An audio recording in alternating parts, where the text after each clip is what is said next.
Hello. I don't know if you've heard, but I'm kind of a big deal. That's it. That's my intro. Hi, I'm Amanda, and you're watching Swell Entertainment.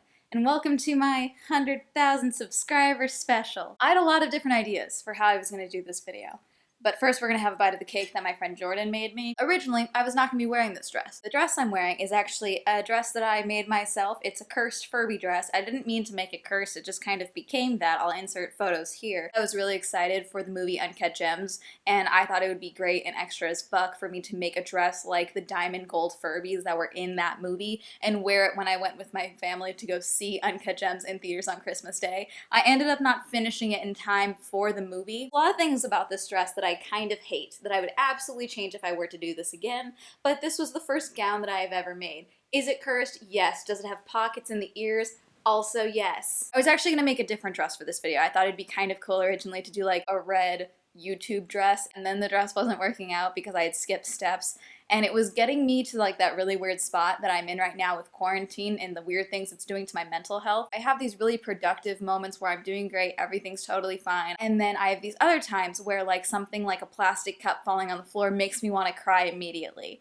So that's what that dress was about to do to me, so I was like, you know what, it's time to walk away. Sometimes you have to acknowledge like, okay, this project isn't going to work out, and we're just going to try something different. And so the different thing for this video was me wearing my giant cursed Furby dress. So I'm just going to jump right on into how I got 100K subscribers, and that's very important to start at the beginning. In 2014, when I was 16, I had braces. I had very little idea of how to edit. I made it very clear that I really wanted to work in entertainment and I wanted to act and write and direct, which I do still want to do. What I'm hiding in that was that the whole point of me starting a YouTube channel was because I wanted to get discovered. I fully admit to the fact that I started YouTube for probably the wrong reasons, in that I really didn't have any other goals other than like growing my channel, getting discovered, and then doing other shit. Absolutely did change the longer that I started making videos, and I really realized that, you know what, I really like filming and I really like talking about things and I really like the editing process. But at the beginning, I 100% did this for the wrong reasons. And I think you can absolutely see that because if you watch some of those videos, I don't recommend it. They're hard to watch. I would delete them if I didn't think that they showed growth.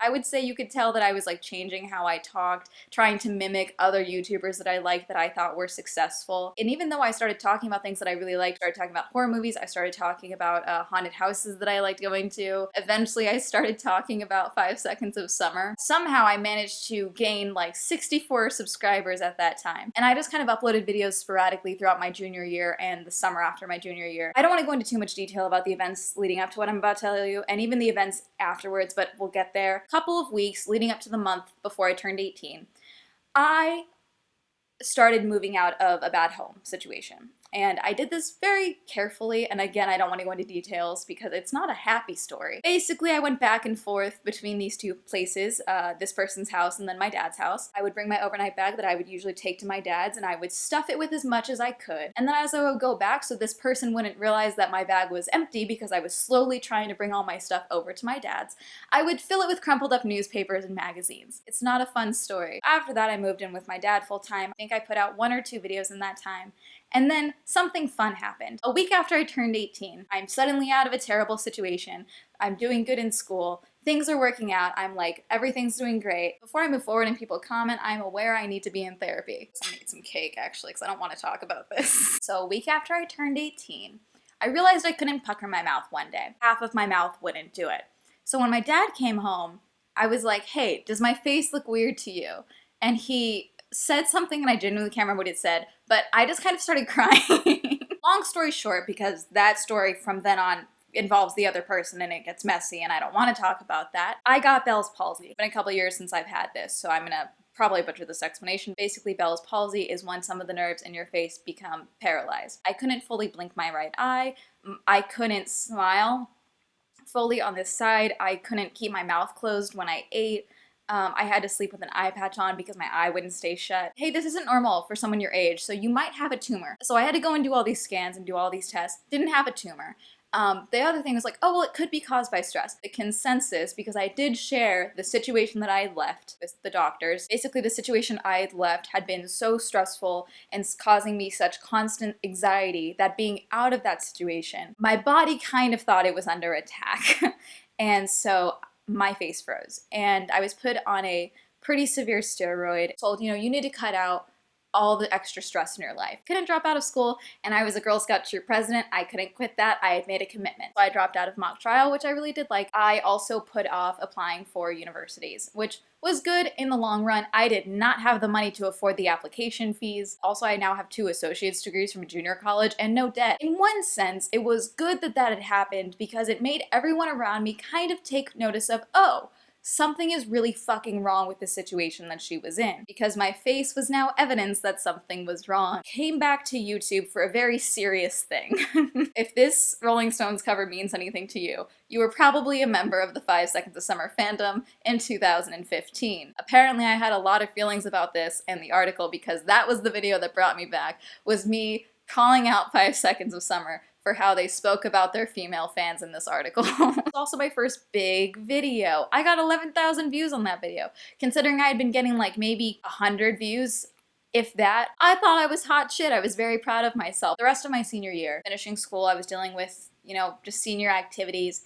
And also I was dealing with still the aftermath of that bad situation. And in a lot of ways, I am still dealing with the aftermath. I got a job working retail that I quickly came to hate, but I couldn't afford to quit. So in that time, the only real projects that were being uploaded to my YouTube channel were projects from my film class and one contest entry that my dad and I did for a Tosh Bowl competition that year. And then I didn't post anything to my channel for 2 years. And again, it's the same thing. I just got caught up with school. I got caught up at the job that I hated. I got a promotion. Almost exactly 2 years to the day after I left YouTube, I came back to YouTube. What I don't talk about in that video was how bad my anxiety was getting. Before I came back to YouTube, I had had this realization where I had realized that I was always getting frustrated and upset because friends were canceling plans or people weren't answering until the day of saying they couldn't go, so I wouldn't go to something. I'm 20 years old. Why the hell am I letting other people dictate what I do with my day? Why am I letting other people dictate what I do with my life? So I started just randomly driving out to LA by myself, going to the mall by myself, started going to the movies by myself, and just kind of got more comfortable spending time alone. Cultivating that mindset for myself was very important, because it really played a role in the rest of my channel growth. In the time of me being away from YouTube, they had changed the partner program qualifications. They changed it so that you have to have 1,000 subscribers and 4,000 hours of watch time over the past 12 months. I didn't have that, so I was not in the partner program when I came back to YouTube. So I came back to YouTube, didn't get a lot of views. I think the most views I got prior to everything that happened next was about like maybe 100, 120 views a video, because again, I really wasn't sure what I was doing. But then internet history happened. Tana Mojo announced that she was going to be doing TanaCon. I really was just going to document everything and have the experience. I am so proud of past Amanda for that day, because that was a full day. You know, got up at like 4, 5 a.m. I stood in line all morning, stayed inside through the shutdowns, left about 4, picked up some poke because I hadn't eaten all day, and then went home, cranked out the editing for that video, and had that video up no later than 9 p.m. that night. I have no idea where that turnaround time went with my videos. That video blowing up the way that it did was because it didn't matter how many subscribers I had. I had been inside of an event that not a lot of people had made it inside of, let alone attended, and it was everything everyone was talking about. So people were constantly searching for TanaCon. The vlog was doing very well, and if you recognize any of the footage was featured heavily in Shane Dawson's documentary on TanaCon. From this video, I gained just about 1,000 subscribers, which is a lot considering I had 400 at the time. But where I saw the real growth for my videos and where I kind of took stock of like, okay,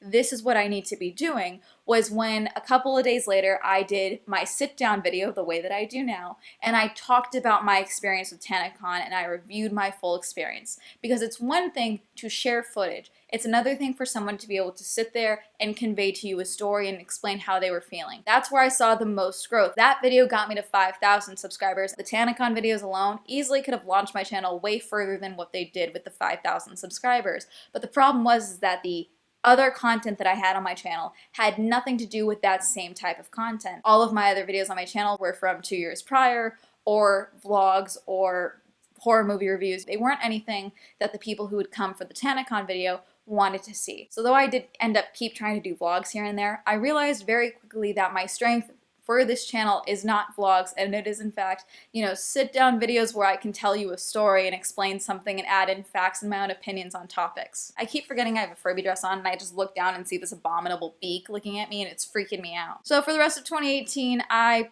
kind of posted sporadically. I got bronchitis for like 2 months and just didn't sound good. It wasn't until Shane Dawson did his series with Jake Paul that I really came back and started talking about it. Didn't gain a lot of subscribers from that, even though some of those videos did kind of well for my channel. But those videos critiquing Shane Dawson's Jake Paul series were very important to me as well, because I learned that something I value in content and wanted to bring into my own content is well-researched topics. 2019, still posting sporadically. I would average about 500, 800 views on a good video, and then max I think I ever got was like maybe 1,200 views. And you can check my financial review video if you want to see how much I was making in this time and how much growth I had. It wasn't a lot. It wasn't until July of 2019 where I did a video titled The Curious Rise of Janelle Eliana. Her channel was under a lot of scrutiny, and she was being called an industry plant because she had gained like 2 million subscribers in the span of like 2 weeks with only 2 videos on her channel. I made my video basically explaining like, hi, I believe all of this can be chalked up to the algorithm. This is all organic growth,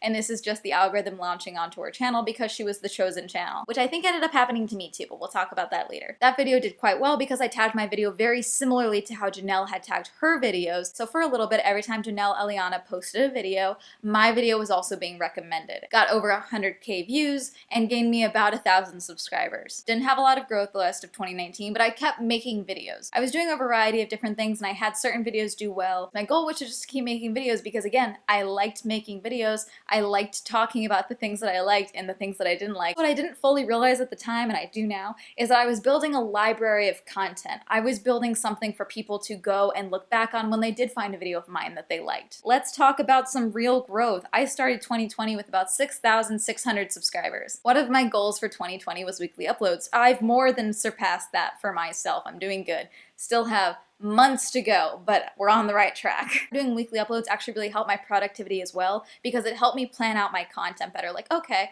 I have to have the video done for Patreon by this day, the day before I upload, so I have to have the video done by this day. It's kind of forcing a schedule on myself and forcing like almost like a work week on myself, if that makes sense. Start of the year, none of my videos were doing like crazy well, and then February 11th, I uploaded my Little Late with Lily Sing video. This video is very important. If you want to hear more about this video, check out the video itself, or check out the last video I did talking about what YouTube ended up paying me for 1 million views. In that video, I talk about why that video got the views that it did, but I also want to talk about how that video launched me to a point that I believe ended up putting my channel at the chosen channel for a little bit. The chosen channel is a title given to content creators that the algorithm seems to latch onto and then just kind of flood people's recommended with the videos of that creator.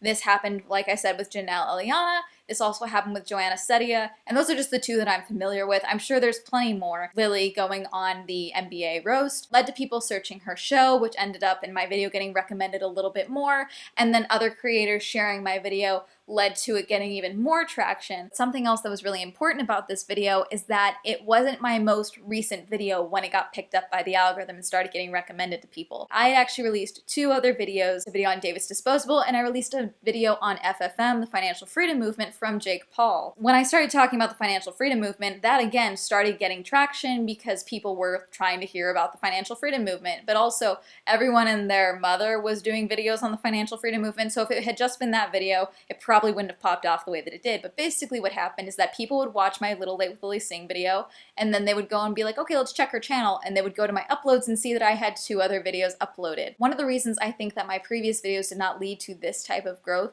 was because I had waited to upload other videos, or I was posting really inconsistently, or my videos had nothing to do with what that video that they liked was talking about. People started watching those videos, and a lot of people were like, I started watching those videos and just kind of ended up down a rabbit hole of all of your videos, and I was so excited to see that you had all these other videos that were just like these ones. All of those videos started being recommended by the algorithm, but because my channel itself was keeping people on the platform, the algorithm just kind of started pushing my videos everywhere, and I started getting comments like, why are you always in my recommended section? I've seen this thumbnail 6 times. I finally watched it. I started getting DMs like, finally the algorithm got something right. I love your channel. I love your take on things. I love that you actually go and try things. I love that you actually go and do things. People were starting to watch my other stuff. That period of my channel growth, I think I capped out at about 60,000 subscribers, which was insane. I really had no idea what the hell to do. Really, I was like, okay, I just need to not panic, and I just need to keep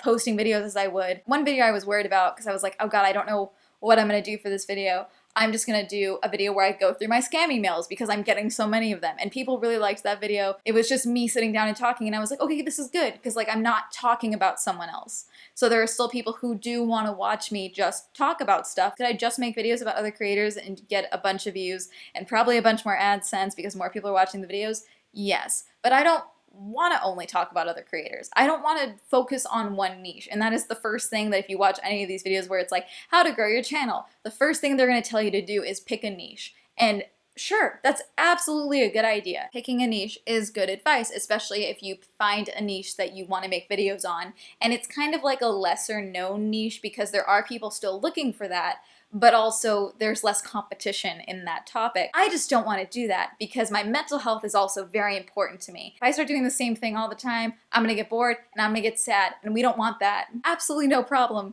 putting out videos that are like beauty and fashion type videos and product reviews that I know probably aren't going to get a ton of views, because that's the original goal of my I Tried It So You Don't Have To series, was reviewing products and stuff that were sponsored by influencers and they were being peddled to me on Instagram and stuff. I love doing those videos. Also, I know longevity wise, one of my videos that I never expected to do super well was my Hunt to Killer review, but that video still often kind of swindles its way into like my most viewed video in the last 48 hours section because people are constantly looking for reviews on Hunt to Killer. So my channel being recommended did kind of start to dwindle out, but eventually what I saw is that randomly other older videos of mine would start being recommended. My views kind of started evening out between like 29 to 45,000. Couple of my videos kind of cap out around 50, and then a good video for me right now is about 100K, a little over that. Another video that I did that did well was I did a 1-month follow-up video on Jake Paul's financial freedom movement. Once again, that got more eyes on my channel and my video was being recommended to people. The next video that did super well on my channel was my video review of Quibi. Quibi is a mobile-focused streaming service that was pelting everyone with ads, and none of the ads told people what the heck the streaming service was about. I think what made my Quibi video do as well as it did was because I got my video out within the first week of Quibi being launched. There were a lot of people who weren't sure what Quibi was, or they knew what Quibi was, but they weren't sure if it was worth this future $6.99 after the 90-day free trial, and so they were kind of waiting to see reviews come out. Personally, I believe that people trust reviews more when they can see someone's face. Partially, I think it's subconscious because they can kind of see in their brain, okay, this person's like telling me the truth. Also, I think it's because they have someone to blame if I lie. So in the first couple of days, my Quibi video did quite well. Quibi kept kind of ending up in the trending page of Twitter, and so every time that happened, I would just be like, oh, Quibi's in the news again. Here's my video. People were clicking into the video from the external link, which recommended the video more. Now the Quibi video is in like the top 3 videos of my channel, but because that video was doing so well, it also started recommending a bunch of other videos of mine. My ambassadorship video started getting recommended. I think we're in like the spring box period for FabFitFun. My FabFitFun review started getting recommended more, and my little late video once again keeps getting pushed by the algorithm here and there. I don't know if the algorithm works on a memory basis, but my theory is that once your videos have taken off to a certain degree, that it's much easier for your channel to kind of get within that threshold of being pushed by the algorithm. And so the Quibi video did that again, and so now a bunch more of my videos are being promoted. And now we come to present day, or more so, May 8th, the day that I hit 100K subscribers. Yay!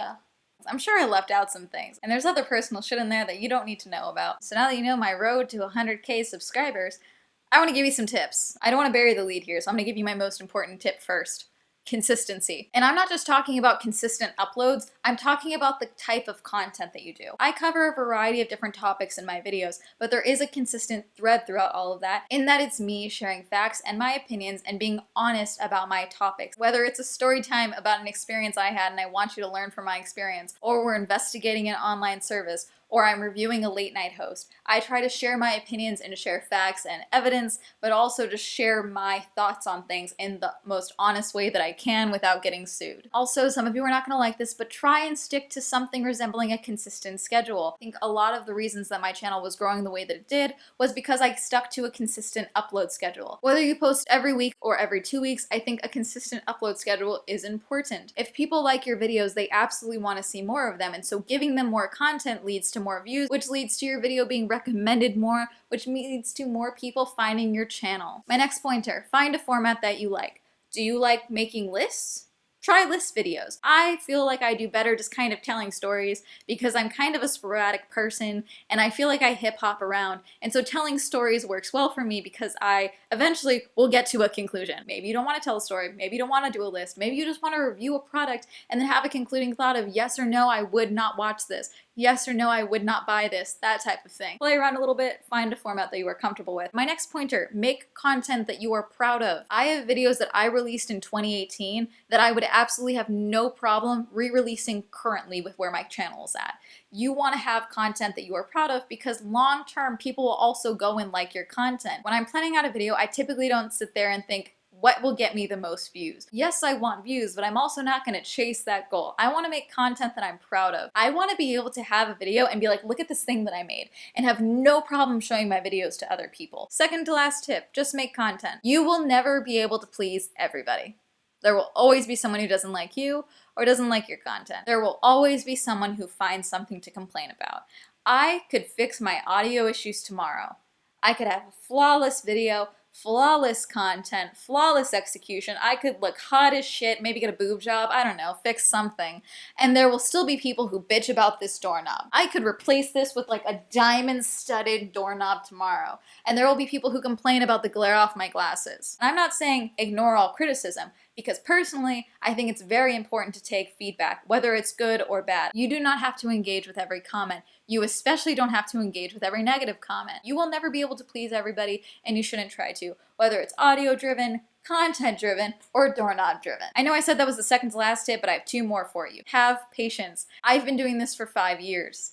And yes, I took 2 years off, but I also filmed videos in that time. And I just was never happy with them because I was in a terrible mindset. I was not in any place to be making content. There are people on this platform who upload 2 videos and blow up. And there are people like me and many other creators who have been doing this for years and are only just now doing well because maybe quarantine or whatever. Have patience, have reasonable expectations for yourself. There are absolutely people who have been on this platform who have made 3, 10 videos and they didn't get more than 100 subscribers and they got angry and they stopped posting and they quit. When potentially if they had stuck with it, they absolutely could have been successful. Important to have patience and to persist. My final point is a big one, and I think this is easily the most important one.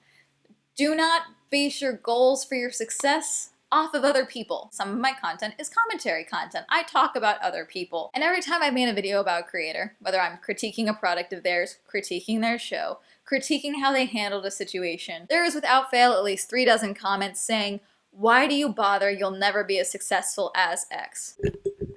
I am here to tell you, I don't care. I don't want to be like Lily Singh. I don't want to be like Susie Liu. I don't want to be like Jake Paul or Emma Chamberlain or anyone else on this platform because I'm Amanda. My success will be my success. I don't want my own late night show, but if for some reason down the road I end up with my own late night show, in my brain I'm not gonna be like, finally, I am at Lily Singh's level. No, because I'm gonna make my own level, because I am Amanda. I am never going to be on the same level as Lily Singh or Jake Paul, because that's for them. That's their level. You will not be fulfilled in your life if your goals for success are based around getting to the same level as other people. I'm not saying don't set goals for yourself, just don't base them off of other people. It's one thing to be like, oh my God, I want to get to 100,000 subscribers. It's another thing to be like, I want to get to 100 subscribers, so I'm like Swell Entertainment. I don't recommend being like me. Honestly, I'm a mess, but I'm hoping you see the point. I recommend thinking success as a ladder, and each rung is a new benchmark for yourself. These are your benchmarks for success. My goal for 2020 was 10,000 subscribers. Doing pretty good. Another one of my markers for success was weird unsolicited dick pics for no reason. Got a couple of those. Doing great. Do not send me more. My point is to set your own benchmarks for success. And these are not, hey, when I get to this point, that's where I'm good. I recommend continuously setting goals. And every month, my goals change, especially if I hit one of my goals. That goal is now done, so I have new goals for the following month. I have goals for years down the line. And I highly recommend doing the same thing, because then you're constantly working on growing and getting better. I'm gonna end this right now because I feel like this video is getting really long. But I also want to acknowledge something, because I got a couple of comments on my last video where people were like, she seems to be bragging. I wasn't bragging in that video. I was genuinely floored and so excited and happy that my video had succeeded and that it had made me that much in AdSense. But I wasn't bragging. But right now, in this video, I am gonna brag. I am so fucking proud of myself. I built this channel myself. despite all the shit I've been through and all the trauma and trials and tribulations that have come with this channel and being who I am as a human being, I did this shit. And I thank everyone who shared my videos. I thank all of you for watching these videos, but for making these videos, filming them, researching them, recording them, going and doing events, going and doing whatever, I did that. And I'm so fucking proud of myself for accomplishing this, because this is something that is mine. This is something that I've done for myself, and I'm not gonna apologize for being happy about that. I'm not gonna apologize for wanting to be successful. And I know there are people who are like, oh my god, I don't want her to change and do all this stuff. I'm 22. People grow, people learn, people change. And probably I will change too. As I said in the beginning of this video, my whole goal with starting my YouTube channel was for not the best reasons. It was for going into the entertainment industry, maybe getting discovered, whatever. And those are still goals that I have. I still want to act, I still want to write, I still want to direct, I still want to work in the entertainment industry. And that is something I do want to pursue. If anything, this pandemic has really lit a fire under my ass that, one, you never know what the fuck is going on tomorrow. And also, it's very important to have multiple streams of income and multiple things that you do. Like, if my channel was all about event reviews, I would be so fucked right now. That's another argument for not having a niche. Like, just diversify your content so that if there's a global pandemic, you're doing fine. I have goals and I want to be successful in anything that I do, but none of my goals involve perfectly fitting into the little mold that you have decided to place upon me. I've had some of you reach out to me and be like, you're like a big sister, like it's nice to hear you talk like this, you're so genuine. And I 100% appreciate that. And I don't plan on changing that element of my content. I'm always gonna sit here and be as real as I possibly can be with you. But also, you guys see less than 5% of my life. I'm rambling, it's really hot in here, my camera's gonna die. But in conclusion, thank you so much for 100K subscribers. I have a lot of ideas for the future. We're gonna put 1 million out into the universe. We're gonna put all the success out into the universe. But shout out to my patrons. If you'd also like some more on my Patreon, the link will be listed down below. If you'd like to follow me on my social media, that'll be all up here. And that's gonna be it. Thank you for watching. Have a lovely day. Goodbye.